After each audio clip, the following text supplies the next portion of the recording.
Alors, l'impression par rapport à la conférence de presse de Moupapa? Mais c'est un candidat déclaré, pas encore confirmé. Il faudra attendre la réalité des choses. C'est-à-dire quand les élections auront lieu, ce qui n'est pas évident. Si elles ont lieu, est-ce qu'il sera retenu? Ce n'est pas encore évident. S'il est retenu et s'il sera élu, ce n'est pas évident non plus. Donc il y a plusieurs, n'est-ce pas, obstacles. Il y a plusieurs questions qui demeurent sans réponse, mais il a au moins l'avantage, le courage de se positionner et de se déclarer publiquement. Donc pour le moment, il n'y a pas encore de commentaires. Il faut attendre parce que nous sommes en plein inconnu. Vous êtes assez pessimiste par rapport à la RDC aujourd'hui et pourtant il y a l'enrôlement, on voit l'enrôlement. Dites-moi, pour vous c'est une mise en scène? Je ne suis pas assez pessimiste, je suis totalement pessimiste. Je ne crois pas que les élections auront lieu, ni les élections législatives, ni l'élection présidentielle, ni cette année, ni en 2018, ni jamais. Je ne crois pas qu'il y aura... Quel est l'élément qui vous fait croire à cela, enfin l'indicateur? L'indicateur, c'est que le pays est occupé militairement et ethniquement. Je suis désolé, mais il y a 545 officiers Tutsis rwandais dans les FARDC. Il y a 545 officiers Tutsis rwandais dans les FARDC et pas un seul officier Hutu rwandais. Notre pays est occupé militairement et ethniquement. On veut organiser l'élection. En France, la France a été occupée par l'Allemagne. Les troupes allemandes ont marché sur la France pendant 5 ans. Hitler, De Gaulle n'a pas organisé l'élection en 1945. On chasse l'occupant par les armes et non pas par l'élection. Alors, donc, quand vous voyez cette rébellion en gestation dans les Kasaï, pour vous, c'est une aubaine pour la RDC? Mais ce n'est pas une rébellion. Le territoire de Kamwena Sampo a été vendu par Kabila aux multinationales minières. On demande aux gens de Kamwena Sampo de dégager, de quitter le territoire de leurs ancêtres. Ils se révoltent. Ce n'est pas une rébellion. J'ai suivi les commentaires des médias belges ici. Comment la Belgique, qui est censée être la puissance qui connaît le mieux le Congo, peut laisser les médias belges raconter qu'il y a une rébellion sur Kamwena Sampo? C'est des gens qui se battent pour conserver leur terre, la terre de leurs ancêtres, dont on veut les chasser pour aller les installer on ne sait pas où, parce qu'on a découvert de riches gisements de diamants dans la terre de Kamwena Sampo, et ce sont les multinationales qui sont derrière et personne n'en parle. On parle d'une rébellion, il n'y a jamais de rébellion là-bas. Parce qu'on a assassiné Kamwena Sampo, qui fut un médecin, qui est venu prendre la place de son oncle mort, et selon le droit coutumier, c'est lui qui devait le remplacer. Il a quitté son poste de médecin en Afrique du Sud pour rentrer chez lui, prendre les fonctions de chef coutumier. Quand il arrive là-bas, il est contesté par le gouverneur du Kasaï occidental sur ordre du président Kabila. Il est assassiné. Et c'est ça qui a mis le feu aux poudres. Où est la rébellion là-dedans? Où est la rébellion?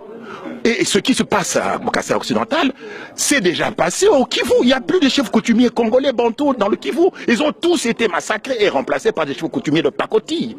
Donc on touche à la chair même du Muntu congolais, c'est-à-dire au chef coutumier qui est le garant de l'identité, le gardien des coutumes et de la terre, et on est en train de les massacrer, de les remplacer par des chefs coutumiers de pacotille. C'est le destin du Congo qui est en jeu aujourd'hui. Donc à Kamwena Sampo, il n'y a pas de rébellion. C'est tout simplement une manœuvre orchestrée par les multinationales qui ont confisqué les terres de Kamwena Sampo, parce qu'on a trouvé des gisements de diamants, et maintenant qui veut déplacer la population pour les installer, je sais pas, en Angola. D'où évidemment aussi l'intervention de l'Angola, parce qu'il y a un afflux de réfugiés qui est parti en Angola et qui déstabilise évidemment, qui sème l'insécurité. D'où la mobilisation des troupes angolaises. Donc il n'y a pas de rébellion. C'est un groupe de paysans qui luttent, qui meurent pour la protection, la conservation de la terre héritée de leurs ancêtres. Alors pour vous, l'assassinat, c'est des observateurs des Nations Unies mis sous silence. Donc ça montre bien qu'il y a de complicité des Nations Unies ou de grandes puissances. Mais les deux envoyés des Nations Unies, d'abord, ils sont partis sans protection aucune. Ça, c'est un de deux. On prétend que ce sont les Kamwena Sampo qui les ont assassinés. Mais on entend clairement dans la bande, dans la vidéo montée de toutes pièces par le gouvernement en place à Kinshasa, on entend des gens s'exprimer en lingala. Mais à Kamwena Sampo, dans un coin perdu du Kasaï occidental, qui parle le lingala là-bas? Donc, il est de toute évidence, ce sont des gens qui ont été habillés en civil mais c'était des militaires habillés en civil qui ont commis ce double assassinat. Donc c'est un montage, c'est une mise en scène lamentable pour faire endosser sur les Kamwina Sampou l'assassinat de ces 2 experts des Nations Unies qui ont été lâchement assassinés et mutilés en plus. Donc le crime est signé. Le crime est signé. Mais jusqu'à présent, jamais il n'y a eu de problème là-bas depuis que le Congo est indépendant. On n'a jamais eu de problème de ce côté-là. Pourquoi brusquement ce problème surgit? Il vient d'où? D'où vient ce problème? C'est tout simplement parce que les multinationales minières veulent s'emparer de ces terres. Le gouvernement à Kinshasa, le ministre des Mines, a déjà vendu les terres de Kamwina Sampou. On veut déplacer la population de Kamwina Sampou qui résiste, qui refuse et qui se bat et qui meurt. Et ça, c'est un droit inaliénable. Ces gens vivent sur la terre de leurs ancêtres et ils sont prêts à mourir pour conserver la terre de leurs ancêtres. C'est tout. Et les Nations Unies n'ont pas compris. La MONUSCO est présente. Pourquoi la MONUSCO n'est pas partie elle-même? Pourquoi faire venir des gens venus on ne sait pas d'où? Des jeunes gens d'une vingtaine, une trentaine d'années qui ne connaissaient rien des réalités congolaises. Parce que les gens ne se rendent pas compte que le Congo est confronté à une crise de nature ethnique. Alors, si vous traitez une crise ethnique avec des solutions politiques, vous... Pouvez-nous définir un peu cette crise en un mot? Mais c'est que aujourd'hui, le Congo est sous une occupation ethnique. Dans les FARDC, il y a 545 officiers Tutsis rwandais. Kabila est un Rwandais. Ce n'est pas une insulte. C'est sa nationalité, c'est son ethnicité. Où est le problème? Je suis un Muntu, un Mouyansi. Mais je me proclame Mouyansi, je ne me cache pas. Kabila est un Tutsi rwandais. Ok? Oui, je suis un Mouyansi de Bagata. Ce n'est pas, c'est pas une honte. Kabila est un Tutsi rwandais qui rentre au Rwanda. Même chose avec des Sengimana Charles et tous ces gens-là. Si vous enlevez les 545 officiers Tutsi rwandais de FARDC, il n'y a plus de crise. Voilà la solution.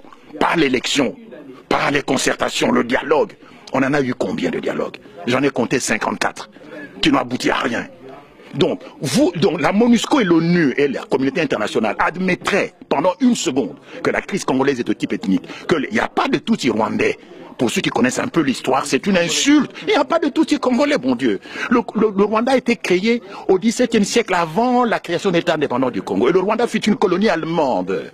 Les Allemands n'auraient jamais laissé le roi Léopold II s'emparer des populations Tutsi rwandais, n'est-ce pas? Donc, les Tutsis sont au Rwanda, qu'ils rentrent au Rwanda.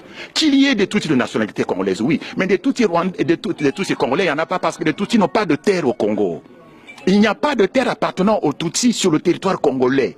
De même qu'il y a des Congolais qui habitent en Belgique, il y a des Balouba, des Baliansi, des Batéta qui vivent en Belgique, mais il n'y a pas des Batéta belges, il n'y a pas de Balouba belges, parce que nous n'avons pas de terre ici, nous n'avons que la nationalité. Qu'il y ait des Tutsis qui ont acquis la nationalité congolaise, d'accord. Mais ils n'ont pas de terre ancestrale.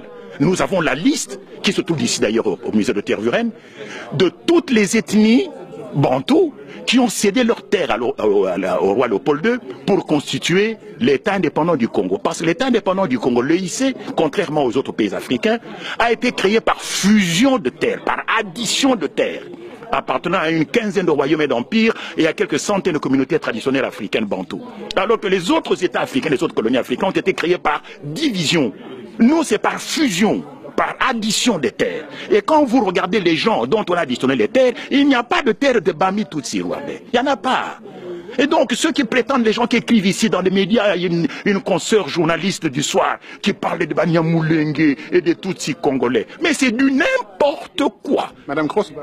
Je ne cite pas de nom, c'est même pas elle là d'ailleurs. Il y en a même une qui est beaucoup plus âgée qu'elle, qui raconte n'importe quoi sur... Je vois oui, bien sûr. Donc, il n'y a pas de Tutsis congolais. De même qu'il n'y a pas de Batété là, belge. Donc, la guerre du Congo vient du fait que les Tutsis veulent créer au Congo, au dépend du territoire congolais, un Tutsi-land, un foyer national Tutsi, où ils vivraient en population majoritaire, où ils seraient plus exposés à un risque de génocide. Et ce territoire, ils veulent le prendre où? Au Kivu. C'est pour ça que le Kivu n'a pas été impliqué dans la réforme administrative. Toutes les autres provinces ont été découpées, sauf le Kivu. Et puis on nomme qui? On nomme Azarès Roubert, un Tutsi rwandais, comme ministre de la décentralisation. Tiens. Mais ça se voit comme le nez au milieu de la figure. Il y a un plan rampant de balkanisation du Congo et de la création du Tutsi-land. Et ce qui s'est passé au Kivu, où on a massacré les chefs coutumiers, c'est ce à quoi on assiste aujourd'hui avec les Kamwina Sampou, c'est le même scénario. Donc la crise congolaise est de type ethnique. Et le reconnaître, ce n'est pas faire preuve de tribalisme, c'est en finir une bonne fois pour toutes avec le mensonge et l'hypocrisie. Qu'on admette qu'il n'y a pas de Tutsi congolais, que les Tutsis du Congo, et notamment ceux de l'armée en particulier, les 545 officiers, rentrent chez eux au Rwanda, et il n'y a plus de crise au Congo. Mais la MONUSCO est au Congo depuis bientôt 18 ans. Contre qui se bat la MONUSCO? Contre qui? 21 000 casques bleus, équipés de tout l'armement et des moyens de communication. Pas contre le CNDP. Le CNDP s'appelle 500 miliciens Tutsis. Pas contre le M23. Alors contre qui se bat la MONUSCO? Mais écoutez, il y a trop d'hypocrisie. La crise congolaise, vous le savez, c'est la crise la plus longue et la plus sanglante depuis la fin de la Deuxième Guerre mondiale. Donc il ne faut pas la traiter par la légère. Il y a eu maintenant près de 10 millions de morts. Quand il y a un attentat ici en Europe, 10, 20 personnes qui meurent, on fait beaucoup de bruit, c'est normal. Comparaison, pas raison. Mais il y a quand même 10 millions de morts au Congo. Regardez ce qui se passe au Kamwina Sampo. Brusquement, ça s'enflamme. Et vous verrez que bientôt, ce sera le Kasaï oriental. Et puis demain, ce sera le Bandundu. Parce qu'on est en train de déstabiliser tout le pays afin de créer les conditions propices à la création du Tutsi-Land. Il faut dire les choses clairement. Et ce n'est pas une insulte. Ayez le courage de reconnaître qu'il y a trop d'hypocrisie et de tartufferie. C'est un mot que vous avez utilisé en ce qui me concerne, en ce qui concerne le Congo. Mais bien sûr. Donc, il faut arrêter avec l'hypocrisie. Le Congo est confronté à une crise de type ethnique, le génocide du Rwanda, n'est-ce pas, de 1994.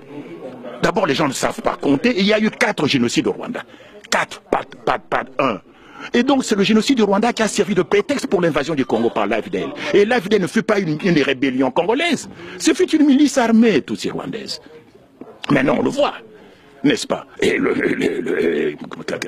Kabila, c'est quoi? Mais Kabila est un immigré clandestin, devenu président de la République. C'est la première fois, je l'ai dit, dans le système solaire, où on voit un immigré clandestin arriver dans un pays, sans passeport, sans visa, sans titre de transport. Il ne parle aucune des langues de chez nous, et qui 3 ans et demi plus tard devient président de la République. Je connais ici en Europe, et particulièrement en Belgique, des Congolais qui vivent ici depuis 10 ans, et qui n'ont même pas une carte de séjour. Et au Congo, depuis que Kabila est là, ça fait maintenant plus de 15 ans, les Congolais n'ont même pas de carte d'identité. Ça signifie quoi? Mais c'est une monstruosité, ça signifie que l'État congolais ne reconnaît pas ses citoyens. Donc on n'a plus aucun droit au Congo. Si vous avez une maison, on peut vous la confisquer, puisque vous n'avez pas de carte d'identité, l'État ne vous reconnaît pas, vous n'avez pas de carte d'identité. Comment expliquer qu'on fasse des élections? On a parlé d'élections, il fallait commencer par là. Comment expliquer ce grand mystère? Le Congolais n'est protégé par aucune loi, puisque nous n'avons plus de carte d'identité. L'État ne vous reconnaît pas. Donc vous n'avez aucun droit. Ni le droit à la vie, ni à la nourriture, ni à vous marier, ni à la possession d'un bien quelconque. L'État peut vous le confisquer parce qu'il ne vous reconnaît pas. Il ne vous connaît pas. Voilà où en sont les Congolais aujourd'hui. Et on nous distrait avec l'élection présidentielle, le conclave et tout ça. Alors quand vous parlez de conclave, vous parlez des élections, vous parlez de dialogue, vous pointez du doigt quelqu'un, l'UDPS, le rassemblement, et ils sont complices de ces glissements. Mais mon cher ami, lorsqu'un pays est occupé, vous faites de la politique, vous êtes complice.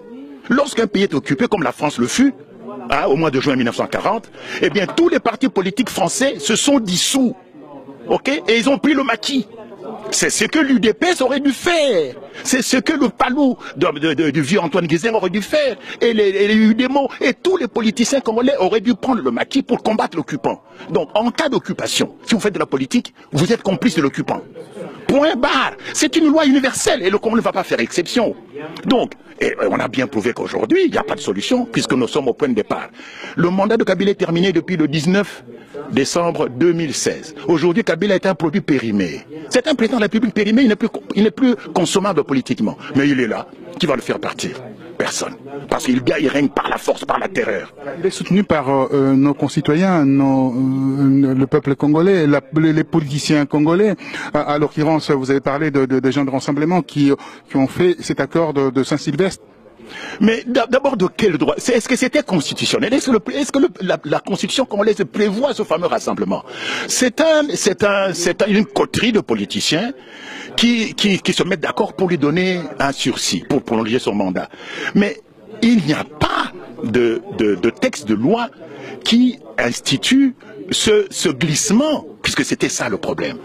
Ça, c'est un. De deux, ceux qui ont signé ce fameux glissement aujourd'hui, notamment, ont été tous roulés dans la poussière. Ils ont tous été roulés dans la farine de Bandundu. N'est-ce pas? Donc, il n'y a plus... Donc, aujourd'hui, tous les hommes politiques qui ont accepté le schéma politique se retrouvent le bec dans l'eau. Maintenant que Étienne Tshisekedi est mort, n'est-ce pas? Pas enterré encore à Kinshasa d'ailleurs. Ce qui est extraordinaire pour nous les Bantous. pour parler en lingala. Ndenge nini papa Tshisekedi akufi bapanzi matanga, maintenant bakundi e bembete. Mais ça ne s'est jamais vu dans l'histoire de l'humanité. Hein. Comment celui qu'on veut appeler, qu'on veut ériger en héros, qui le mérite pas, mais il a une famille, il a des enfants, il meurt. Et il a une histoire. Il a une histoire. Plus de 50 ans d'histoire, il meurt. Et on n'est même pas capable de lui réserver des obsèques dignes. Et son corps traîne ici, en Belgique. Pendant ce temps, j'apprends que son fils circule à gauche, à droite. Je n'ai même pas vu avec un bandeau noir pour montrer qu'il est en deuil. Qu'est-ce que c'est que ça pour une histoire? Donc, Tshisekedi, l'UDPS qui a pris part au rassemblement, eh bien, maintenant que Tshisekedi est parti, mais Kabila n'a plus d'adversaire devant lui, pourquoi voulez-vous qu'il cède? Il n'a plus d'opposant, il n'a plus rien. Son opposant le plus irréductible, c'était Tshisekedi, qui est mort. Pourquoi voulez-vous qu'il change? Tous les autres, qu'est-ce qu'il fait? Mais il est corrompu, avec un peu d'argent, hein, avec un peu de menace, et l'affaire est bouclée. Donc, il ne faut pas s'attendre à un déblocage de la situation.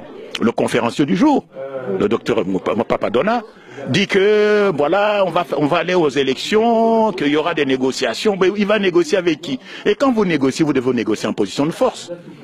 Quelles sont les forces dont vous disposez pour pouvoir négocier avec Kabila? Il a l'armée, il a la police, il a la gendarmerie, et il a l'argent. Et il a le soutien des sociétés minières. Parce qu'il a signé plus de 660 contrats miniers. Il a signé plus de 660 contrats miniers. Je crois que c'est vous qui avez posé la question. 40% des terres congolaises arables ont été vendues. 25% de la forêt équatoriale ont été vendues. Mais alors, pourquoi voulez-vous qu'ils partent? Hein? On dit, à mon temps docile, loup glouton. Mais vous êtes tous dociles, vous vous agenouillez devant lui. Il ne va pas céder. Hein. Vous avez été pertinent. Un mot pour la diaspora, parce que la diaspora est perdue. La diaspora est orpheline. Dites-moi, quel est votre mot de la fin pour que les gens se réveillent un peu? Mais c'est à la diaspora qui voit clair. Parce que le Congo, vu depuis l'étranger, c'est comme ce qu'on appelle en journalisme l'effet miroir. C'est-à-dire que vous regardez à travers un miroir avec un effet grossissant. Donc, le discours qui est prononcé à Kinshasa par les hommes politiques, les faits qui se déroulent à Kinshasa, ici en Europe, sont mieux décryptés. Parce que nous disposons des moyens de contrôle, d'analyse des événements au Congo. Donc, c'est à la diaspora qui est au courant de ce qui se passe au Congo. C'est à la diaspora qui est censée connaître l'histoire, la véritable histoire du Congo. Parce que le Congo est un pays à nul autre pareil. C'est à la diaspora de faire pression, de s'organiser et de chasser l'occupant, c'est-à-dire de mettre fin à l'occupation. Or, j'entends ici dans l'opposition des gens qui parlent de solutions politiques comme aujourd'hui. Il n'y a pas de solution politique. Donc la diaspora doit se réunir, prendre conscience, mettre les moyens ensemble. La diaspora congolaise, ici au Congo, il y a aussi en Europe, je crois, en Europe, aux États-Unis, en Asie, il doit y avoir entre 8 et 10 millions de Congolais. Donc la diaspora représente tout un pays. C'est pratiquement la population de la Belgique, hein, qui se trouve à l'extérieur. Si un Congolais mettait 1 euro dans une caisse commune par mois, c'est-à-dire qu'au bout d'un an, il aurait cotisé 12 millions, multiplié par les 80 qui sont ici, ça nous fait plus de pratiquement 96 millions. Mais il y a de quoi financer des opérations. Il y a de quoi financer une opération de chasser l'occupant. Parce qu'il n'y a pas d'autre solution. Les négociations, le conclave, et le dialogue, et les concertations, tout cela a échoué. Et cela fait plus de 15 ans qu'on nous traîne dans la forêt, dans la brousse, dans la boue, comme des chèvres enchaînées. Il faut arrêter avec ce discours de dialogue, de concertation et d'élection et de négociation. C'est fini. Merci infiniment. Vous avez été très éloquent. Merci à vous. Je vous en prie. Il faut arrêter.